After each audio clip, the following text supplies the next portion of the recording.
Gravy செய்யலான்றது தான் பார்க்க போகிறோம். வாங்க இதை நம்ம எப்படி செய்யலான்னு பார்க்கலாம். இன்றைக்கி முட்டை கிரேவி ஒரு 5 முட்டையை வச்சு எப்படி பண்ணுறதுன்னு பார்க்க போகிறோம். 2 தக்காளி பழத்தை அரிஞ்சு வச்சுக்கோங்க. 1 ஸ்பூன் இஞ்சி பூண்டு விழுது, சின்ன வெங்காயம் வச்சுக்கோங்க, பச்சை மிளகா. மற்றதெல்லாம் எப்படி செய்யலான்றதை நான் சொல்கிறேன். ஃபஸ்ட்டு அடுப்பை பற்ற வச்சு ஒரு 2 கரண்டி ஆயில் ஊற்றிக்கோங்க. இதில் 3 2 பட்டை,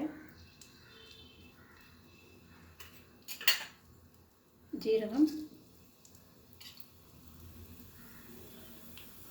ஆனியன் போட்டுக்கோங்க.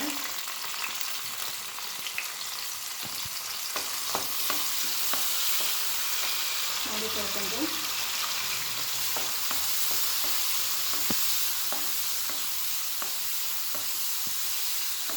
நல்லா வதக்குங்க. இந்த சமயத்தில் பச்சை மிளகாய் போட்டுக்கிட்டு இஞ்சி போட்டுக்கோங்க. நல்லா வதங்கிடுச்சு. இப்போ தக்காளி போட்டுக்கலாம். தக்காளி போட்டு நல்லா வதக்கலாம்.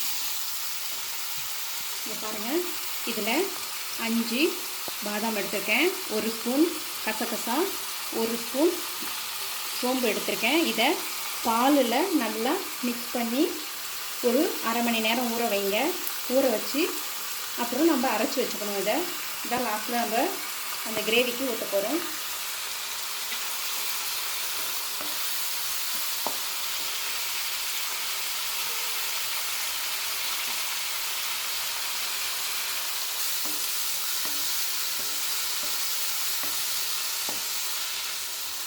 தக்காளி பழம் நல்லா வதங்கிடுச்சு. ஒரு ஸ்பூன் மிளகாய் பொடி, கரம் மசாலா பொடி 1 ஸ்பூன், கருவேப்பிலை, கொத்தமல்லி எல்லாம் போட்டுக்கலாம். இந்த சமயத்தில் இதை நல்லா கிண்டி விடுங்க.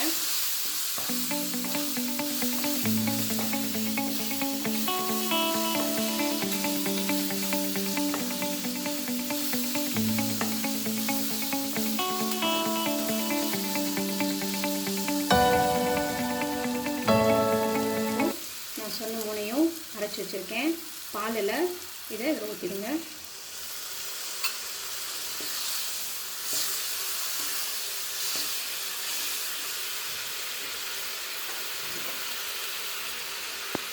உப்பு கொஞ்சம் டேஸ்ட்டுக்கு தகுந்த மாதிரி போட்டுக்கோங்க.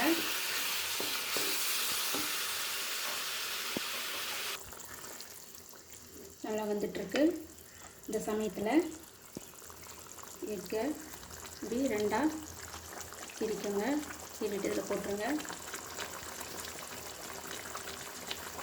போடுங்க.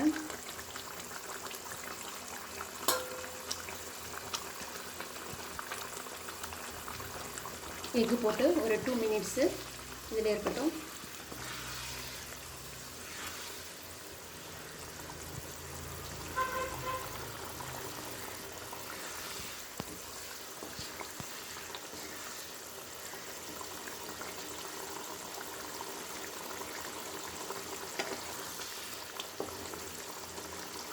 ரெடி ஆயிடுச்சு. நம்ம ஸ்டவ்வை நிறுத்திடலாம். எக்கு கிரேவி ரெடி ஆயிடுச்சு. மேலே கொத்தமல்லி புதினாவை தூவிட்டு நீங்கள் சப்பாத்தி, தோசை எல்லாத்துக்கும் நீங்கள் யூஸ் பண்ணலாம்.